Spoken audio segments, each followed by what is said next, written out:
그리고 우리의 마음의 준비가 되게 하여 주시어서 그 말씀이 우리 심령 깊은 곳에 새겨지는 은혜의 시간 되게 하여 주옵소서. 감사드리며 은을 구원하신 예수 그리스도 이름으로 간절히 기도합니다. 아멘. 할렐루야. 이 시간 하나님의 큰 은혜가 가득 넘치시기를 주님의 이름으로 간절히 축복합니다. 조금 거슬리는 소리가 들리시지요? 네, 이게 지금 어디서 나는지 어디서 나는 소리인지 저희가 지금 찾을 수가 없습니다. 죄송합니다만 아까 앰프를 다 껐는데도 불구하고 좀 소리가 나고 있거든요. 그러니까 지금 앰프 소리는 아니라는 이야기예요. 그 원인을 찾지를 못하고 있어요. 죄송하지만 이 소리에 귀를 기울이기보다는 우리 말씀에 더욱더 귀를 기울이시고 더욱더 하나님의 은혜가 가득 넘치기를 간절히 축복합니다. 오늘 시간 하나님의 큰 역사와 은혜가 더욱더 크게 넘치리라 믿습니다. 성탄후 제1주이고 오늘은 또 송년주일로 지키고 있습니다. 2024년 한 해를 마감하는 마지막 주일이지요. 벌써 2024년도 다 지나갔습니다. 한 해의 마지막을 이제 보내면서 제 스스로 생각해 보았어요. 나는 올 한 해 하나님이 기뻐할 만한 삶을 살았나 하는 그런 생각을 해보았습니다. 자, 여러분은 어떻습니까? 여러분은 한 해 동안 하나님이 기뻐할 만한 삶을 어떻게 사셨습니까? 하나님께서 기뻐하실 만한 삶을 살았다고 자부하시나요? 한편으로는 너무 부족했던 모습도 있고 한편으로는 참 열심히 살았다 이렇게 생각이 되기도 합니다. 근데 시간이 왜 이렇게 빨리 가는지 지나가는 시간만큼 하지 못한 것들에 대한 아쉬움과 또 한 해를 새로운 한 해를 준비하면서 하나님께서 우리를 통하여 어떤 일을 하실까 하는 기대감 이러한 것들이 오늘 있습니다. 오늘 이 시간 저는 여러분과 함께 분명히 하고 싶은 것은 한 해를 마무리하고 새해를 준비하면서 지금에 머물러 있지 않고 더 자라나는 성도들이 되시기를 주님의 이름으로 간절히 축복합니다. 자, 물론 지금도 충분히 하나님의 사랑하는 자녀로 부족함이 없는 삶을 살고 있겠지만 올 한 해를 돌아보며 한 발자국 더 내딛는 삶을 준비하는 귀한 시간들이 되기를 또한 다시 한 번 더 축복합니다. 자, 오늘 이 시간 저도 좌우에 계신 분들과 함께 인사 나눕시다. 사랑하고 축복합니다. 한 번 더 인사 나누실 때에 하나님께서 당신과 함께 하십니다. 네. 자, 넘겨주시고요. 덕정감리교회를 담임하고 계시는 문병하 목사님의 글을 먼저 제가 함께 나누면서 시작하고자 합니다. 딸이 엄마의 휴대폰을 보다가 통화 목록에 시옷, 비읍, 니은 이 뜨기에 그 사람이 누군지 궁금해서 엄마에게 물었어요. 시옷, 비읍, 니은입니다. 엄마, 시옷, 비읍, 니은이 누구야? 엄마에게 물어보니까 엄마가 아무렇지도 않게 대답을 합니다. 너네 아빠야. 이렇게 대답을 해요. 그 말을 들은 딸이 화를 내며 따졌습니다. 엄마, 도대체 어떻게 아빠를 씨발놈이라고 할 수 있어? 이렇게 이야기하자 엄마가 놀라면서 대답했습니다. 뭐? 씨발놈이 뭐야? 서방님이야. 서방님. 웃으시는 분들은 조금 의심해 볼 필요가 있는 것 같아요. 자, 같은 글자인데 어떻게 보느냐에 따라서 서방님도 되고 씨발놈도 될 수가 있습니다. 왜 이렇게 좋아하십니까? 자, 이 시대 대표적인 무신론자인 넘겨주세요. 아닙니다. 그 전에요. 사람 모습. 그림이 없어졌네요. 죄송합니다. 이 시대 대표적인 무신론자인 리처드 도킨슨이라는 사람과 복음주의 신학자로 유명한 알리스터 맥그레스라는 두 사람이 있습니다. 둘 다 세계적인 명문대학 옥스퍼드를 졸업한 천재들이에요. 그런데 이 도킨스는 무신론자로서 큰 명성을 얻은 사람으로 무신론을 주장하는 베스트셀러 만들어진 신이라는 책, The God Delusion이라는 책을 써서 유명해졌고, 알리스터 맥그레스는 이 도킨스의 주장이 잘못되었다, 그릇되었다라는 것을 입증하기 위해서 도킨스의 망상이라는 The Dawkins Delusion이라는 책을 써서 무신론의 허위를 드러냈습니다. 흥미로운 것은요, 이 복음주의 신학자였던 맥그레스도 젊은 시절에는 한때 무신론에 빠졌었던 사람이고, 또 도킨스와 같이 옥스퍼드 대학의 자연과학부를 졸업을 했습니다. 그리고 분자 생물학을 전공해서 22세에 학위를 취득하고 얼마 후에는 동대학, 옥스퍼드 대학과 케임브리지 대학에서 신학 박사 학위를 받았습니다. 22세에 학위를 취득했다는 이야기는 참 천재라는 정말 큰 말이죠. 그런데 이 같은 대학을 리처드 도킨스와 알리스터 맥그레스가 둘이 같이 나왔는데, 둘은 똑같이 무신론적 입장에서, 신이 없다는 거죠. 무신론은 신이 없다는 입장에서 출발한 천재들이었는데, 역사를 어떻게 보느냐에 따라 한 사람은 무신론의 대표자로, 또 한 사람은 복음주의 신학자의 대표자로, 그 인생의 행로가 완전히 달라진 거예요. 이 맥그레스가 그의 책에서 이렇게 말을 했습니다. 도킨스와 나는 똑같은 세상을 바라보고 있다. 그토록 오래 연구하고 생각하고 추론하고 분석했다. 그런데 어떻게 이렇게 반대의 결론이 나올까?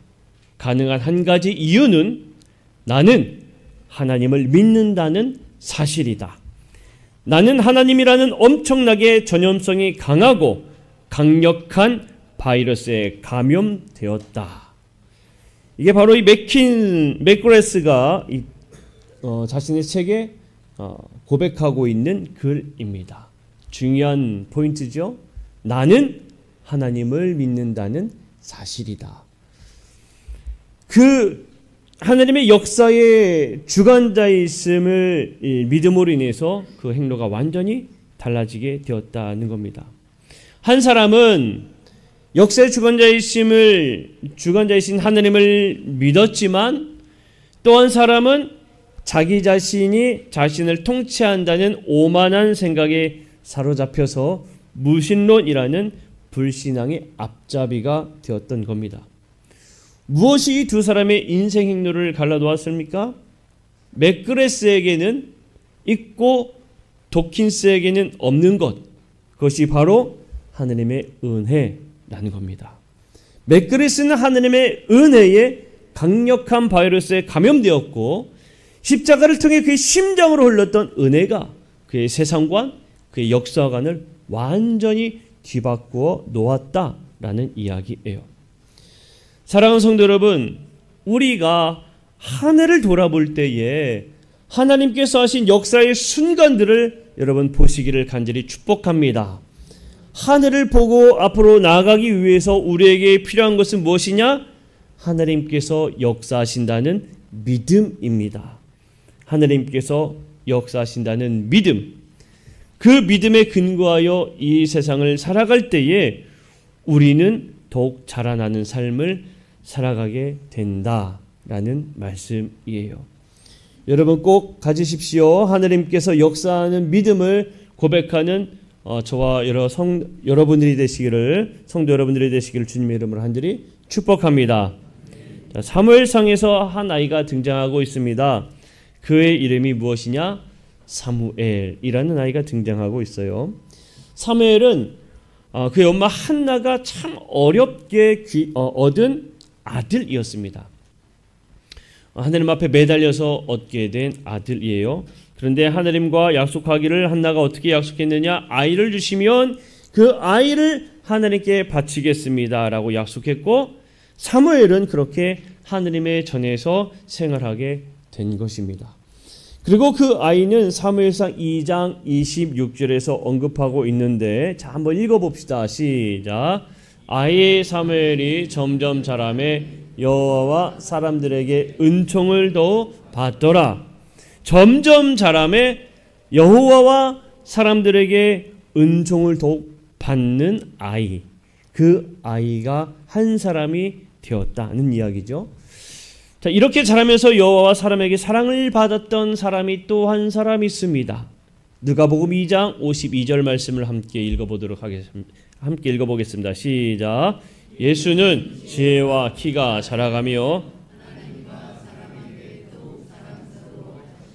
아멘. 사무엘과 같이 자라면서 하나님과 사람들에게 사랑을 받은 사람 누구입니까? 예수님. 예수님도 마찬가지로 자라면서 하나님과 사람들에게 더욱 사랑을 받는 그러한 모습으로 자라났다라고 이야기해요. 우리가 이렇게 생각할 수가 있어요. 예수님은 그렇다 치고 사무엘은 어릴 때부터 하나님의 전에서, 그러니까 하나님의 성전에서 말씀을 배우며 그 예배하는 삶을 살았으니까 당연히 하나님의 사랑을 받으며 자라는 것 아닐까라고 우리 생각할 수가 있지요. 어릴 때부터 그렇게 살았으니까요. 그런데 여러분 꼭 그렇지만은 않습니다.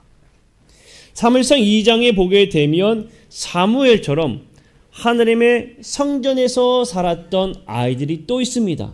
그 아이들이 누구냐면 바로 엘리 제사장의 아들들이었어요. 엘리 제사장의 아들들, 제사장의 아들들로 당연히 하나님의 성전에서 자라나며 하나님의 말씀을 듣고 예배하는 삶을 살았겠지요. 그런데 오히려 이 엘리의 제사장들은 사무엘과는 대조적으로 하나님을 알지 못하였다. 그렇게 성경에서는 기록하고 있습니다. 그리고 하나님 앞에서 죄가 큰데 그 이유가 무엇이냐? 하나님께 드리는 제사를, 지금의 우리의 표현을 하면 하나님의 예배를 멸시하였다라고 성경에서는 말하고 있습니다.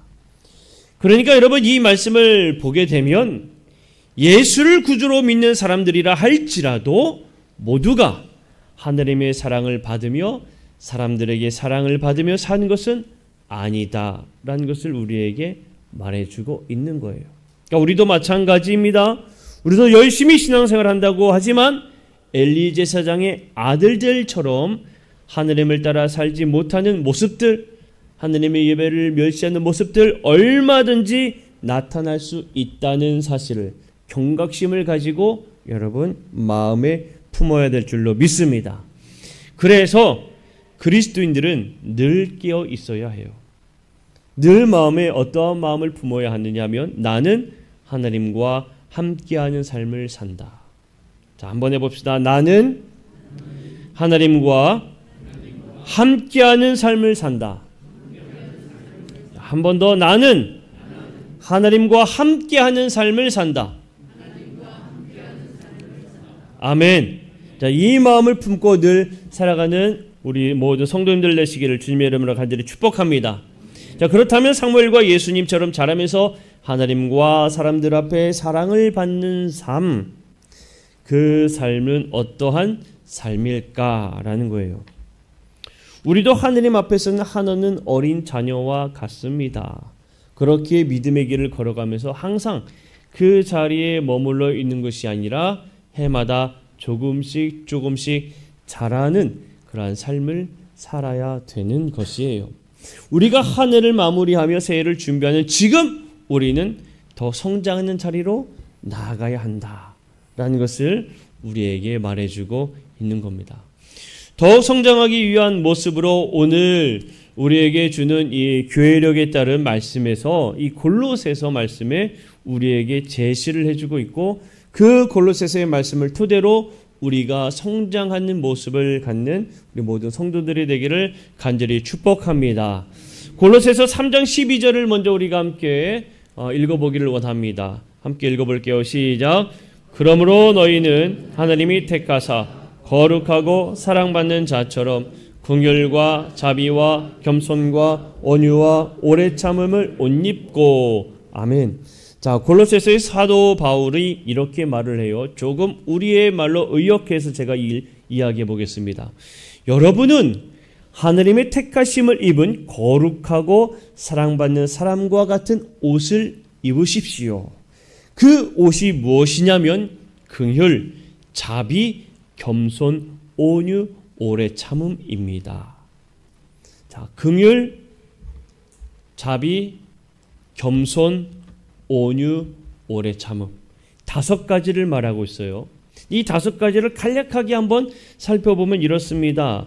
긍휼이라는 단어를 원어를 보면 스플랑크나 오이크티르무라는 단어인데 이 단어의 뜻대로 보게 되면 동정의 심장이라는 의미를 가지고 있어요. 동정의 심장. 이 이야기는 뭐냐면 고난 가운데 있는 사람들과 공감하는 능력을 말합니다. 공감하는 능력. 그러니까 고난 가운데 있는 이들을 볼 때에 그들의 아픔을 함께 할 수 있는 마음, 그 마음을 가지라는 거죠. 자, 그러면 자비는 무엇이냐? 크레스토테타라는 단어인데 선함이라는 의미를 가지고 있어요. 그러면 이 선함을 이 앞에 있는 긍휼, 동정의 심장이라는 것과 이어서 생각해 보게 되면 고난 가운데 있는 이들의 필요를 채워주는 마음, 이것이 바로 선함입니다. 하나님께서 우리의 필요에 따라 채워주시는 것처럼 우리도 어려운 이웃의 필요를 채워주는 그 마음을 가져야 한다라는 것이에요. 그 다음에 겸손이죠. 타페노프로시넨이라는 것입니다. 낮아지며 교만과 독단이 없는 마음을 말해줍니다. 그 다음 온유, 프라우테타, 겸손과 온순함으로 자기를 낮추기에 타인에 대한 무례함이 가능하지 않고 자기의 권리를 과도하게 요구하지 않는 마음, 바로 그것이 온유라는 거예요. 오래 참음, 마크로티미안, 분노, 보복하고 싶은 심정을 참고 견디어낸 것, 그것을 오래 참음으로 이야기합니다. 자, 결국에 이 5가지 긍휼, 자비, 겸손, 온유, 오래 참음의 옷을 입는다는 것은 한 공동체 안에서 서로의 입장 차이 때문에 생기는 불평과 비난을 참고 서로 용서해야 한다는 것을 말해주고 있는 겁니다. 모두가 다른 삶을 살아가고 있는데 어떻게 이것이 가능하여 하나가 될 수 있겠습니까? 서로의 입장을 이해하고 용납하며 용서할 때, 그들을 이해할 때 하나가 될 수 있다고 우리에게 말해주고 있는 거예요. 그리고 무엇보다도 사랑의 띠를 매라 이야기하고 있습니다. 자, 이것을 한마디로 표현하면 무엇이냐? 하느님의 마음이다 는 겁니다. 하느님의 마음. 자, 다시 한 번 더 이야기하면 그거죠. 하느님의 마음, 그 사랑의 마음을 가지고 사랑의 띠를 띠는 삶을 살아야 우리가 더욱더 성장한 그리스도인이 될 수가 있다라고 우리에게 말해주고 있는 겁니다. 결국 우리가 거룩한 하나님의 사람으로 성장했다는 것은 사랑의 띠를 띠고 한 사람을 바라봄으로 그 사람을 이해하며 품어줄 수 있는 사람으로 성장했는가, 그것을 우리에게 말해주고 있는 거예요. 자, 사랑하는 성도 여러분이 모두 다 이 마음을 갖기를 주님의 이름으로 간절히 축복합니다. 내 자신이 이런 마음으로 서 있을 때에 비로소 하느님의 평강이 우리를 주장하는 삶을 살게 되는 것입니다. 그리고 내가 있는 그 자리가 분열이 아니라 사랑의 자리가 된다는 것을 말해주고 있는 것입니다. 왜입니까? 내 삶의 역사는 하나님이 주관하는 것이고 하나님의 은혜를 받고 있다는 사실을 철저하게 깨닫는 그 사람은 내 자신을 죽이는 것이기 때문에 하나님의 마음으로 내 상황을, 내 주변을 바라볼 수 있는 시선을 갖기 때문에 이 모든 것들이 가능하다라고 우리에게 말해주는 것입니다. 자, 말씀을 정리합니다. 사랑하는 성도 여러분, 지금도 이 지구상의 모든 사람들은 같은 시간을 보내고 있습니다. 그리고 한 해를 마무리하며 한 해 얼마나 성장했는지를 결산하고 있습니다. 여러분 모두는 결산으로 끝나는 것이 아니라 더욱 성장한 삶이 되시기를 주님의 이름으로 간절히 축복합니다. 그리스도인으로 하느님의 사랑으로 더욱 자라나며 사람들에게 칭찬받는 한 사람이 되시기를 주님의 이름으로 간절히 축원합니다. 사랑의 띠를 매십시오. 그리고 하느님의 마음을 품으십시오. 그것이 골로새서에서 가르쳐주고 있는 5가지의 옷입니다. 지금도 역사하시는 하나님의 은혜 안에서 세상을 바라보고 무엇보다 주님의 마음을 품고 사랑하는 한 사람으로 성장하는 우리 모든 성도들이 되시기를 주님의 이름으로 간절히 축원합니다. 우리 시간 우리가 말씀을 기억하면서 함께 찬양하기를 원합니다. 특별히 오늘 나는 이라는 찬양. 내가 먼저 손 내밀지 못하고 용서하지 못하고 웃음 주지 못하고 머뭇거리고 있음을 오늘 시간 고백하면서 하나님, 내가 하느님의 마음을 그동안 품지 못했습니다. 이제는 하느님의 마음을 품고 사랑의 마음으로 띠를 띠는 그러한 삶을 살 수 있도록 인도하여 주옵소서. 결단합니다. 성장하게 하여 주옵소서. 우리 함께 기도하는 시간을 갖도록 하겠습니다. 우리 함께 찬양하도록 합니다.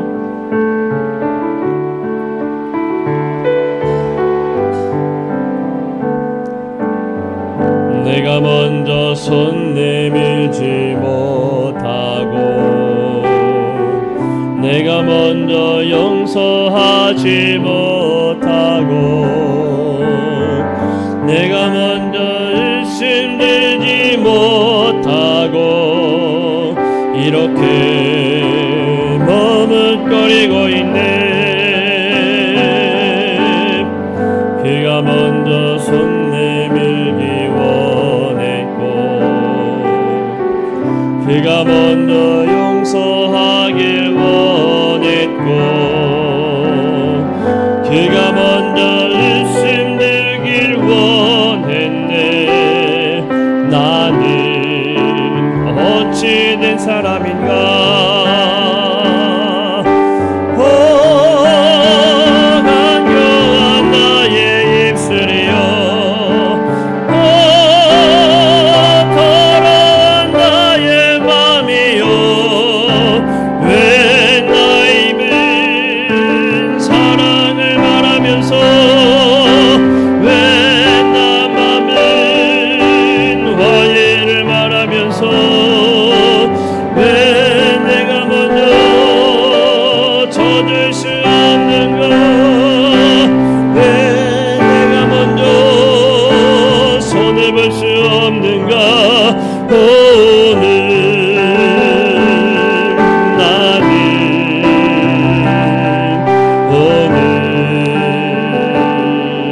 나는 주님 앞에서 오늘 밤을 이렇게 느끼며 서 있네. 어찌할 수 없는 이 맘을 주님께 맡긴 채로 내가 먼저 섬겨주지 못하고 내가 먼저 이해하지 못하고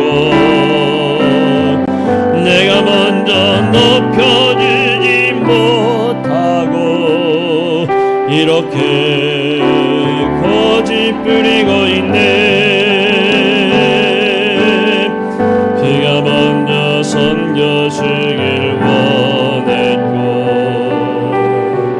그가 먼저 이해하길 원했고 그가 먼저 높여주길 원했네. 나는 어찌 된 사람인가.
흐느끼며 서 있는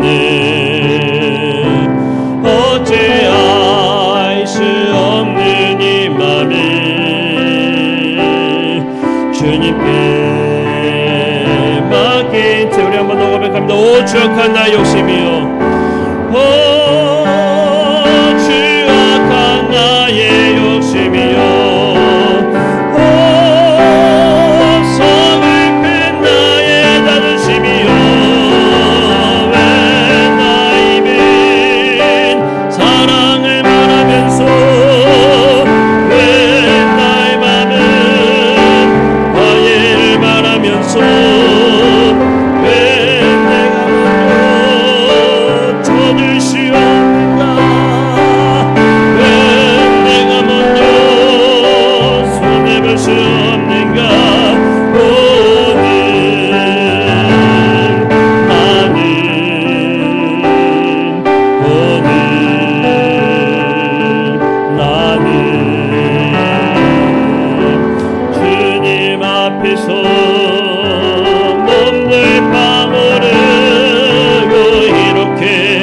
느끼며 서 있네 어찌할 수 없는 이 맘을 주님께 맡긴 채로 아멘. 오늘 시간 말씀을 기억하면서 함께 기도할 때 하나님 우리가 하늘을 결산할 때에 정말 나는 하느님의 마음을 품고 하느님과 함께한다는 사실을 인식하며 살아갔습니까? 하느님 오늘 이 시간 주 앞에 고백하오니